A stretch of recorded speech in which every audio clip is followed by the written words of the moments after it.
Kasus korupsi dana desa negeri Wahai, jaksa sita sertifikat tanah, uang tunai hingga mobil. Tim penyidik cabang Kejaksaan Negeri Maluku Tengah menyita sejumlah barang bukti dalam kasus dugaan korupsi dana desa negeri Wahai, termasuk sertifikat tanah hingga mobil Daihatsu Sigra. Kepala Cabang Kejaksaan Negeri Maluku Tengah di Wahai, Aser Jongker Ono, mengungkapkan tim penyidik berhasil menyita barang bukti berupa satu buah sertifikat hak milik atau SHM atas nama HBT serta satu unit mobil Daihatsu Sigra tahun 2020, juga uang tunai sebesar Rp51.750.000.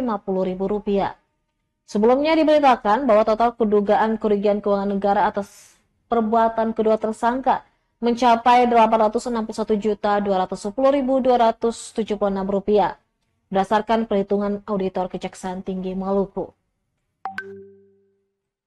Download Tribun X sekarang, menghadirkan lokal menjadi Indonesia.